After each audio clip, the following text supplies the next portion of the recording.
Welcome to the Madness and Grace podcast, where we discuss the connection between mental health and faith. I'm your host, Dr. Matthew Stanford, CEO of the Hope and Healing Center and Institute in Houston, Texas.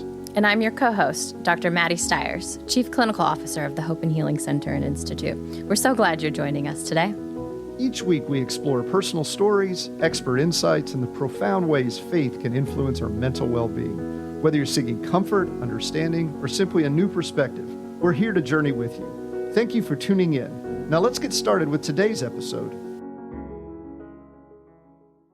Hello and welcome to another episode of the Madness and Grace podcast. I'm your host, Matt Stanford, and with me, as always, is Maddie Stiers. How are you today, Maddie? Good. Excited for our guest today. Yeah, very excited for a great guest and a good friend of the Hope and Healing Center. So I want to just introduce our guest today is Reverend Amy Bezecny. Amy is the founder and CEO of a ministry called Cultivating Families, which we're going to talk about today a lot. So I'm going to not talk about that right now. She is a graduate of the University of Houston and the SMU Perkins School of Theology, where she received her Master's of Divinity. She's ordained as a deacon in the United Methodist Church. Prior to starting Cultivating Families, she worked at St. Luke's United Methodist Church here in Houston, where she launched their adoption ministry. And she was at one time in the distant past a research fellow here at the Hope and Healing Center. And that's how we know her so well. She was actually here when I got here 10 years ago. She was here developing some of these incredible programs that she has for adoption and foster care. So welcome, Amy. Why don't you tell us a little bit about Cultivating Families? Hi, Matt. Thank you so much. Cultivating Families, we exist to empower communities of faith, to welcome families and children impacted by foster care and adoption into the very lives of their congregations. And we do that because these families and these children need hope and they need belonging and they need community, maybe more than other people do. It's vital to their success. Well, since we're going to be talking about adoption foster care today, why don't you give us some insights into the current state of adoption foster care, say here in Texas and nationally? What are you seeing out there? What are some of the problems? Have you seen any successes more recently? Well, yes, that's actually a great question for us right here, right now in the Houston area, because the child welfare system has been changing slowly in the state of Texas. We're rolling out in different areas of Texas what is called community-based care. And it's a complete shift in the way that child welfare is done. It is moving the responsibility for the children once they are in the system, the responsibility moves to a single provider who then contracts out to other providers to help out. But in essence, this community-based care is exactly what it says or what is in the title. We are reaching out to more of the community for the different parts of the community and the talents and the skills and the resources that each different part of the community brings to make families successful. And so we're shifting from so much being on the state's shoulders to reaching out again, community-wide. And well, that makes a lot of sense, both, I would say, logistically and economically. I mean, why do you think they have never switched to that in the past?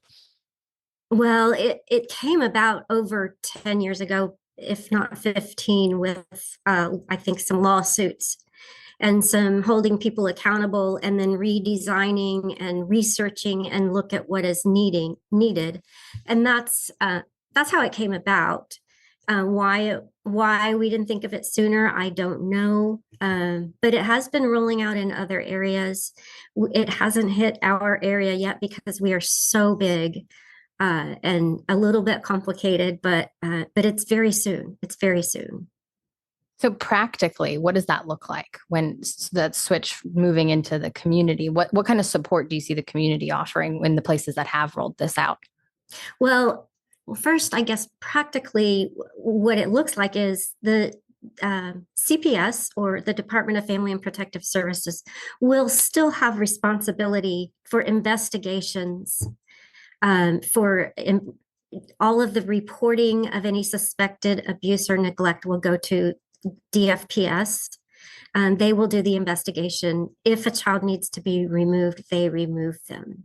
Okay. Instead of then, I don't know the exact point, but instead of them being responsible for foster care, for recruiting and managing all of the foster care families, that goes to a single provider, which has not been announced. So I don't think that I can speak to who that provider will be, but it'll be a single provider, and we won't eliminate all other providers. And when I say provider, mostly it's child placing agencies.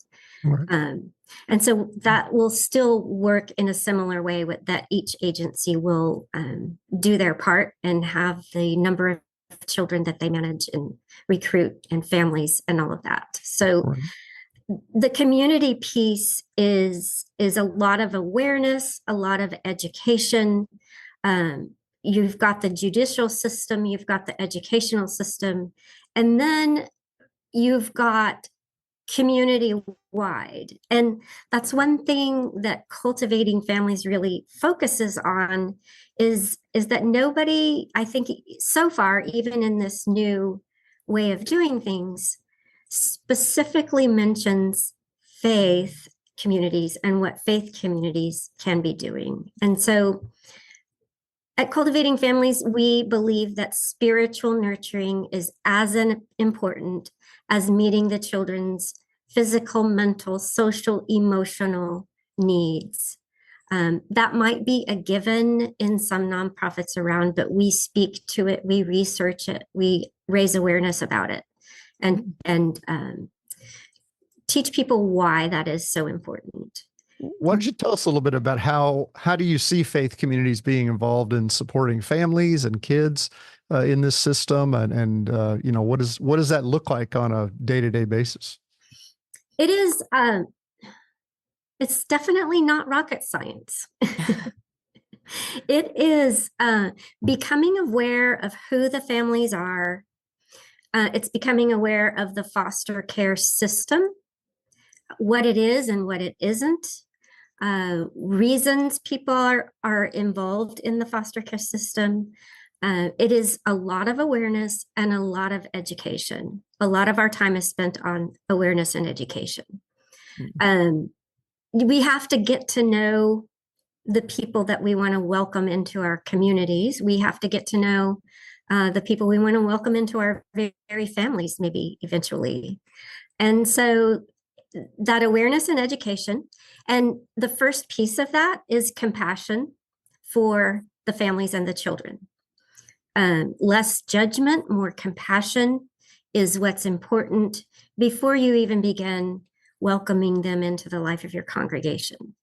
But it does go beyond that. Then you need to be trained, and you need to develop skills for trauma-informed and trauma-aware care, because the children have different life experiences, and they're going to relate to life day in and day out in a different way. But that doesn't mean they don't belong. We need to develop those skills so that we can welcome them.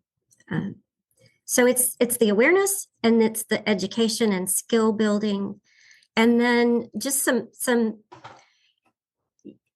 concrete things that help with the awareness. We do those through activities like a prayer initiative, where you're beginning to pray, but you're also learning a lot through the prayer initiative. There are little service projects which are actually meeting physical needs, donation drives, building beds, first night toiletry kits, things like that. You're actually meeting a physical need, but the purpose behind all of those is raising awareness and educating. So there are different ways to do that. It's not just coming and speaking. So all of those things that you just kind of outlined, those are things that Cultivating Families does within different faith communities. Yes, we will do all of those service projects, all of those awareness events in different faith communities. I will tell you that most communities we are involved with are churches. Mm-hmm. Our nonprofit works with multiple faith communities. So we are actively engaged with mosques and synagogues.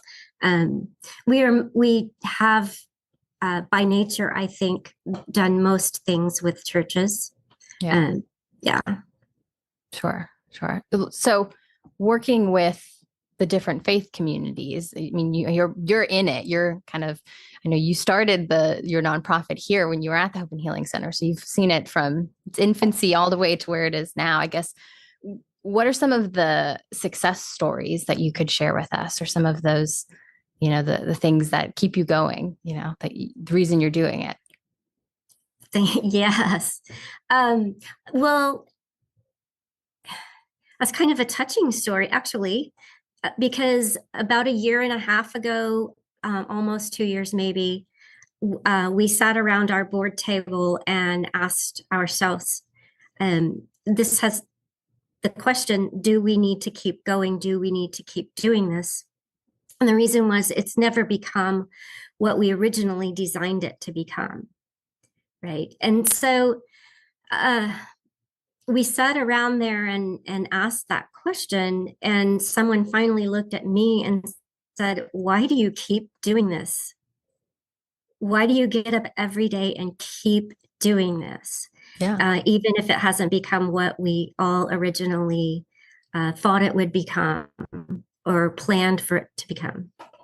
And I stopped and I said, I wake up every morning. I don't know how these particular children and these families have hope unless communities of faith can engage and welcome them, help them feel connected, and help them feel like they belong.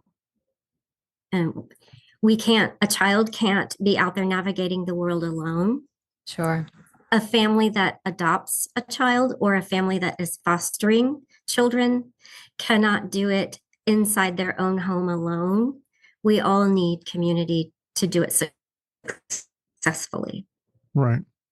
For those that are listening, a lot of people probably, they hear about adoption, they hear about foster care, they probably have heard some horror story on the television or on the news. But could you maybe just give them an idea of, what is your average adoptive child?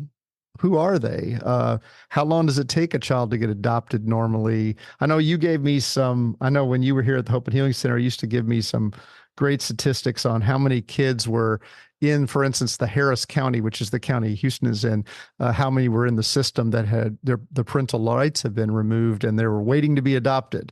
And you also once gave me some statistics that I'll never forget about kids who age out of the system, where they are just a few months to years afterwards. I was wondering, maybe you could just give the listener some idea of some of these statistics. And I know they're pretty harsh and difficult, but these are children that are waiting for someone to care for them.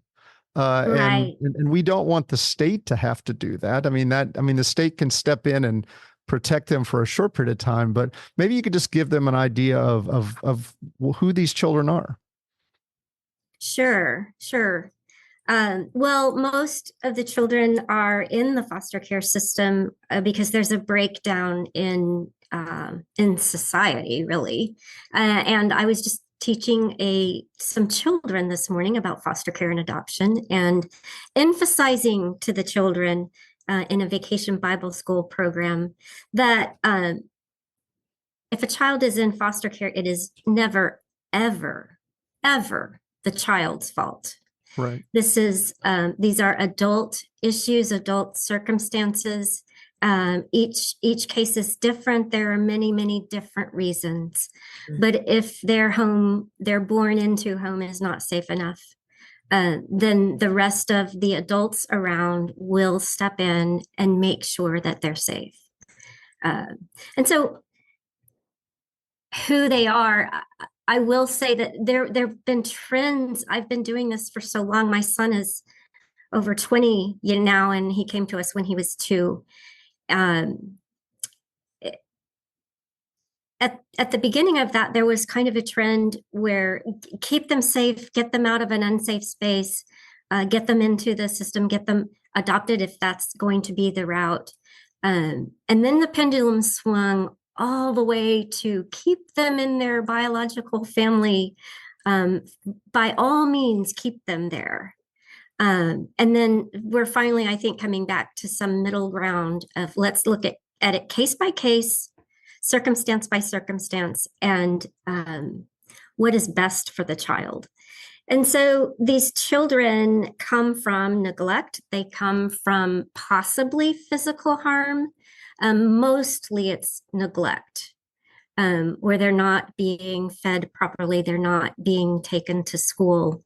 They're not being supervised, and maybe there's dangerous people around.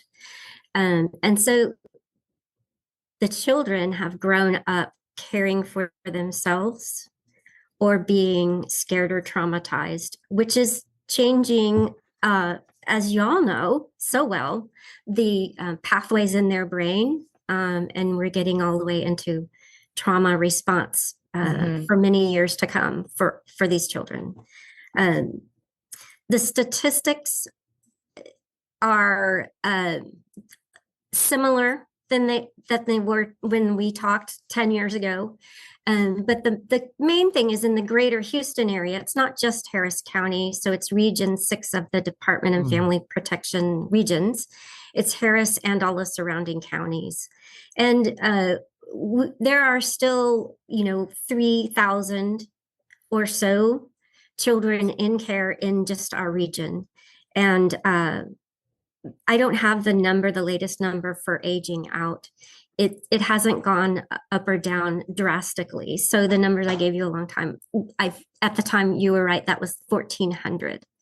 So we can say at least 1,000. I don't know the exact number today, but the kids in the system are a challenge to care for because of the trauma. It's difficult, and we have to develop skills as parents to care for them, and the wider community has to develop skills to care for them, beginning again with compassion. For those that age out, the statistics are still tragic because they will age out with no long-term relationship, safe long-term relationship.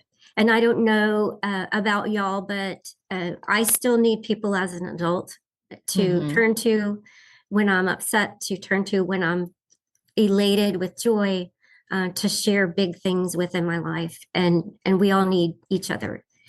Sometimes these children that age out don't have anyone to count on. They could end up often addicted, in prison, pregnant, bringing another child back into the system, in gangs, living on the streets, and some of them just not living very long. When we as a state, when we as a community, or let's say when we as faith communities together don't care for them, that's what's happening in the end. And the odd juxtaposition for us at Cultivating Families is some churches and some faith communities will see me coming and they will put their hand up and say, oh, we don't need to talk to that adoption lady or that foster care lady. Our passion is doing prison ministry, or our passion is building homes for the homeless, or our passion is the youth in the gang ministries. And you don't see the connection. You know what? It's all the same, and we could care for them a little bit earlier, up the road. Yeah. I love that you said, you started off with saying that the children who find themselves in these situations, it's never, ever their fault. And then, because I think that that's a misconception that just society might have when they think about foster and adoption. You think about adoption and it's trying to adopt, we're trying to build our family, but they don't think about the older kids that are in the foster system and adoption. But those have been labeled as the problem children. And maybe that's why they ended up in that situation, when the reality is they struggle with life, and because of the trauma that they've experienced, it's the environment, the adult issues, the family system that has landed them in the system, and it's not at their own doing. And the result of that is the trauma response and the trauma symptoms, and that's what leads to those other things that you just kind of outlined. And I think oftentimes that's flipped in people's minds, is like, these are just bad kids or bad people, and it's just not true. Right. So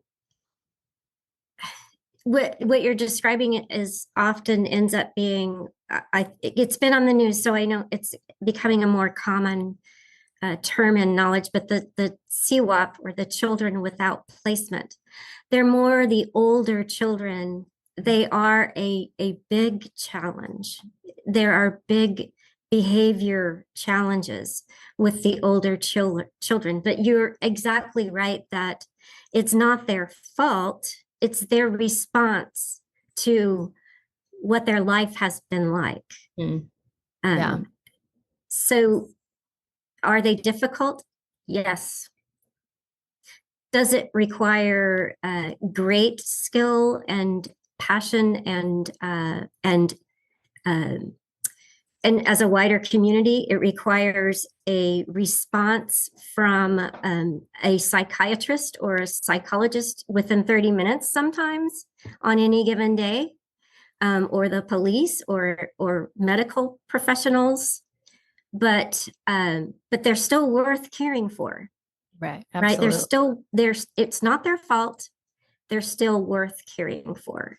And that is one thing that is being developed over the last 5 or 6 years, I think.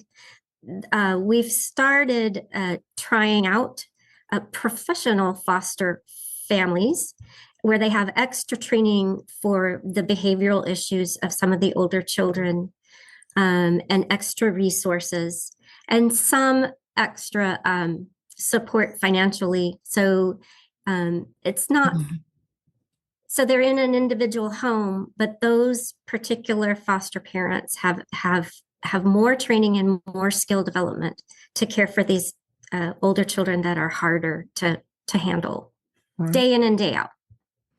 And that's a great idea. I mean, that seems like something we should have been doing a long time ago, obviously. So particularly when we know it's more difficult for older children to be adopted just because they're older, but whether they have a problem or not. Just most people, when they want to adopt, they want a baby. That's, they're thinking about a baby. And so, they don't think about an older child. And then the potential for long-term exposure to trauma and neglect and the effects that that's had on the child. But, we just want to emphasize, as you have, it's absolutely not the child's fault. And they're not a throwaway, broken doll. I mean, these are gifts from God that human beings, their parents probably, have seriously damaged by the way they have cared for them or not cared for them. And we, particularly as people of faith, we have a responsibility to step in and to try to help them move forward. So let's say I'm a pastor out there of a church, and I'm listening today, and I think, well, what can my church do? What can my faith community do to help families that might think about adopting, or help families that are fostering a child? Or how might I support children that are in that system? What are some things that I might do simply on my own? Or what are some things I might do if I contacted your organization or other organizations that are similar? It may sound odd, but I am ordained clergy, so this is what I say, and that is begin with prayer, because and begin with our prayer initiative, because in that packet of our prayer initiative there is a lot of information about foster care. It's a great beginning step. You're going to learn what it is, what it isn't. you're going to get a set of 10 children that are your 10 children to pray for a year. And so we believe that when we are in prayer for the children, that two things are happening. One, we're bringing God into the circumstance, and that is very powerful. We're bringing God into the circumstance, the relationship, the community surrounding that child. That's powerful in and of itself, we believe. And then in addition to that, we believe that this prayer initiative and praying regularly for these children, thinking through a child, their age, their gender at birth, thinking through when their birthday month is, even though we cannot know their name or their exact circumstance, it opens our minds. It raises curiosity about their lives. And we believe that these prayers, when they're broadened throughout the community, can lead to really concrete action, concrete things happening, more prevalent in the community. So maybe a family is praying through our prayer initiative, and they start to wonder, maybe our family could babysit foster children and give that foster family a break. Or maybe we would be a family that could learn more about it and possibly take in a child into our own home. Or maybe our small group or Bible study or other gathering of a group could start to do donation drives and meet real physical needs or become mentors. And the list can go on and on and on. But we say begin with prayer, which is beginning with awareness again and education. And then the service projects, all of those are always available in a good way to meet that basic need and learn about foster care. But our hearts, beyond the prayer, it is with the education and the skill building. So as a congregation, it's actually similar to your Gateway of Hope training. It's that awareness, recognizing it, and referring to professionals as necessary when you're aware of adoption families and foster families. But it's the heartbeat of it is staying in community with them, welcoming them in. And when I say education and skill building, it is the trust-based or the trauma training. It doesn't have to be extremely extensive, but your child care workers in the nurseries need to know how to respond to the major tantrums. Your major top-level volunteers in children's and youth ministry need to know. It is good for pastors to know. So developing skills around trauma for your staff and your volunteers is going to be an excellent way to welcome families and children. Yeah, being the trauma researcher that I am, it's great for exactly what we're talking about, and for everyone else who's experienced trauma that shows up at a faith community looking for support and has responses to situations and things that might seem abnormal or out of the norm. So, yeah. Well, we're going to make sure that we put contact information for Cultivating Families in the notes with this episode. And I imagine that if they contacted you, they certainly can, or look at your website, they certainly can get connected with your prayer initiative. Now, how often do you is that one time a year they do the main prayer initiative and then they pray, and then they pray for those children through the whole year, or is it something that they can connect in at any time? They can connect into it anytime. When I say once a year, we update the list once a year. Oh, right. Okay, great. We have a contract with the state to get a new list every year. And so that means that if we get the list in October and you're just joining in August, there's some shift. There's some children that are no longer in the system that are on our list and some that have entered. But we have a way to pray for those also in the packet. Well, I really remember when you were still here with us at the Hope and Healing Center, you had such a such an incredible vision. It really touched me. The idea that, when, I remember at that time it was, 14 or 1,500 kids in the area were in the system, and the parents' parental rights had been removed, so they were ready to be adopted, and yet we had, probably 4,000 or more congregations here in the same area. And I remember you one time telling me if just each congregation would have one family that was willing to step forward, and then the congregation was supportive of that family, all of the children that were in that system could be adopted out and taken care of completely. The system would be cleared out.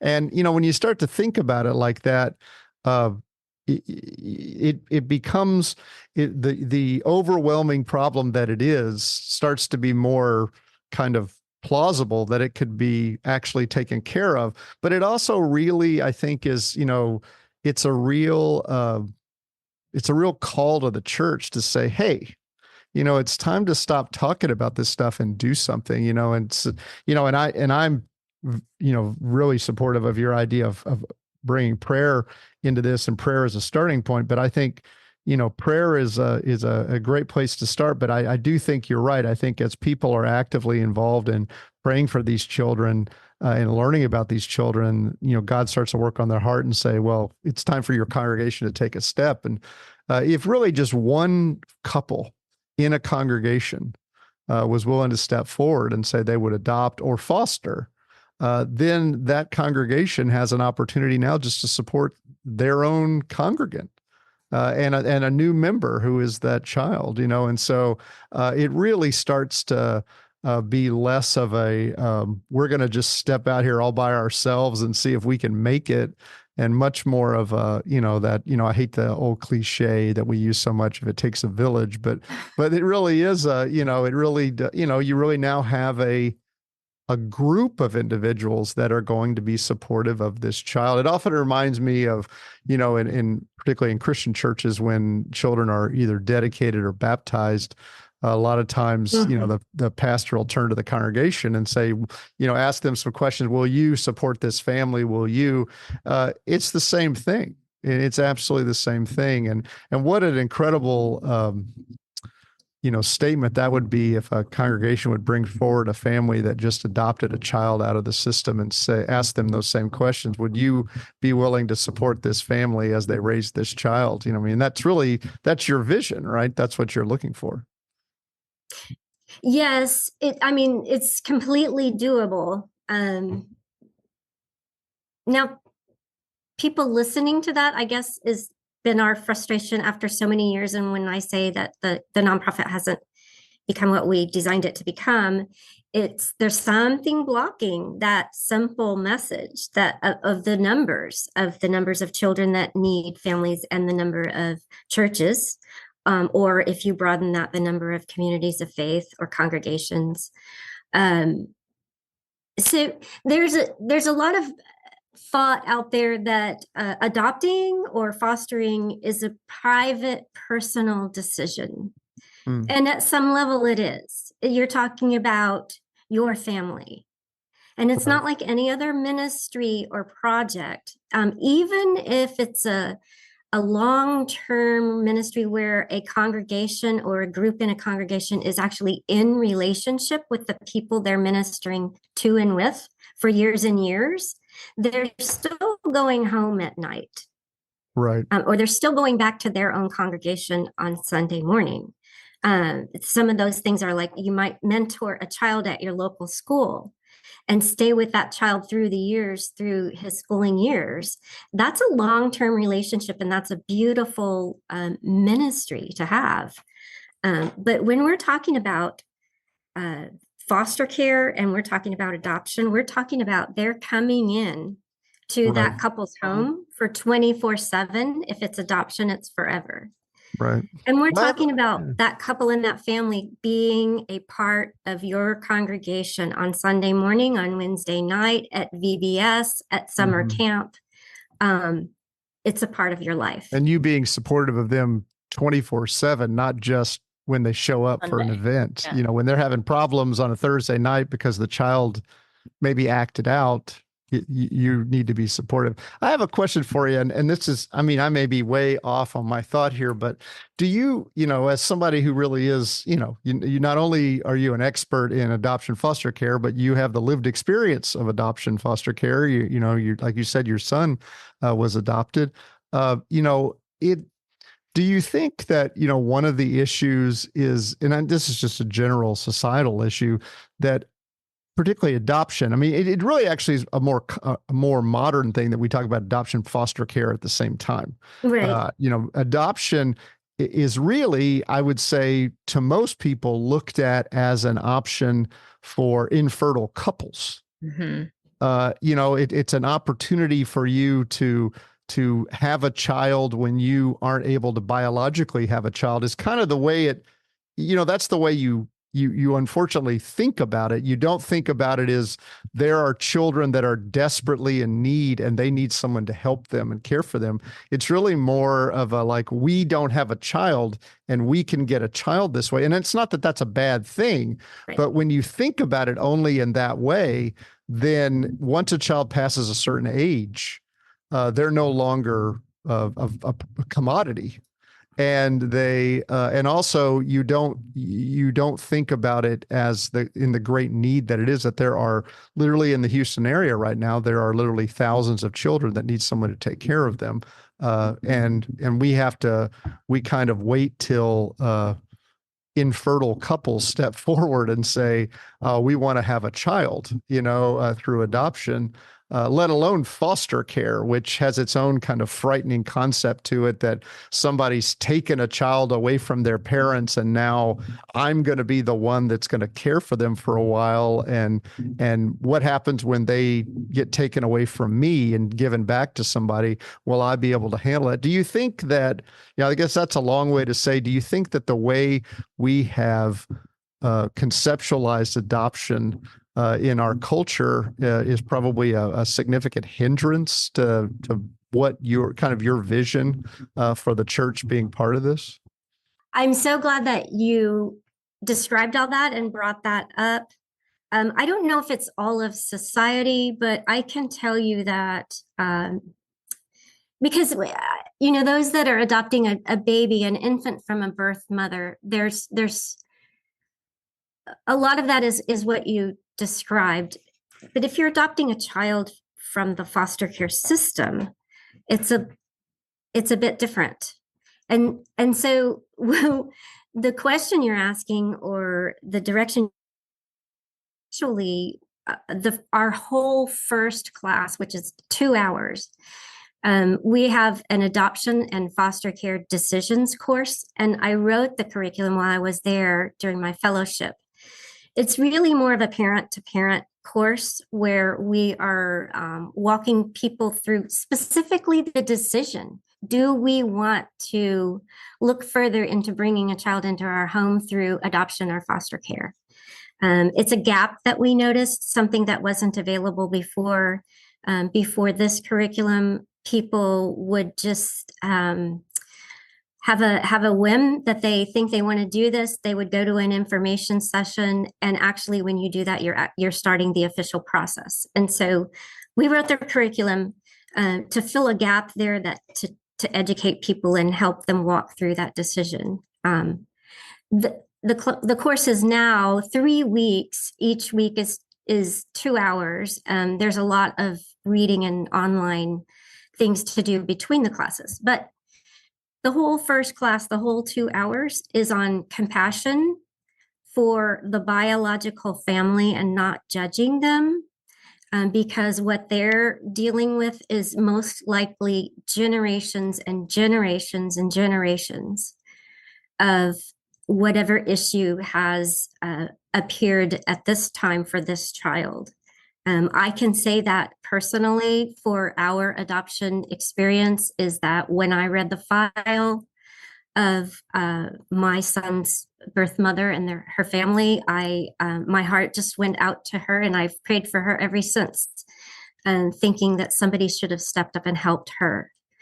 But this notion of just growing our family and infertility, and growing our family through adoption as a kind of a plan B is not the best approach when we're entering into foster care, or even, I believe, also adoption of infants. What we cover is, what is your reason for coming to this class and learning about whether or not you want to do this? And there are two extremes. If you're coming to fill a hole for you, which would be kind of what you described, we can't have a baby, so we want to foster or adopt a child to fill that hole in us. If it's that reason, that's too much to ask of the child. You cannot put that burden on a child to fill a hole that you had. If you are doing it because, and this is the case often with people that are parenting a second time around, or they have parented and their children are grown and they did an outstanding job as parents raising kids, and decide they still have some parenting left to give, and so they want to foster children, to parent more that need parents. Or maybe you've heard your church or your community is saying somebody needs to step up and do this, and you step up as the couple that does it. That's the other extreme you want to be careful of. None of this is bad, but you want to be careful of these extremes. You cannot do it to save a child, because you can't be the savior and they are the one in need. That's too much for either of you. And what we end up with in the class, and try to drive the point home, is that every relationship is two ways. Whether it's a friend to a friend, a spouse to a spouse, a boss to an employee, every relationship out there is two ways. Each person in a two-person relationship brings their past, brings their baggage, brings their joys, brings their successes. And the other person does too. And that's how we have to look at these children as we enter this process or this decision. They are going to bring their past. It's going to affect the relationship. Mm-hmm. They're also going to bring the child God created them to be. And it's going to be a beautiful surprise and positive thing. So we have to look at it as a relationship, and a relationship that has to develop, and a relationship that we have to work on. It's a parent-child relationship, and it's not one way. Very wise words, Amy. Thank you so much for that. And thank you for being with us today. As I said, we're going to put the information for Cultivating Families in the notes if you're interested in learning more about that. Just thank you for what you do, and hang in there. It is, I think that, not unlike even what we do here at the Hope and Healing Center, it really is about having to re-educate the culture on what this is that you're dealing with. They just don't see it the way that it really is. And a lot of that's because of the media and films and, all of those types of things. And so you've got that. I do think you're spot on with the church is really the answer here. There's an incredible opportunity, and you're making a real difference. So I appreciate you being with us today. Thank you. I appreciate the invitation. Thanks, Amy. We're glad to have you. Okay. Join us next time on Madness and Grace. Thanks for listening to this week's episode of the Madness and Grace podcast. Make sure to subscribe wherever you listen so you'll never miss an episode. While you're at it, if you found value in this conversation, we would love it if you would rate us and leave us a review. Lastly, sharing this podcast with a friend or a family member is a great way to give hope to those who may be struggling with a mental health concern. See you next time as we discuss Madness and Grace.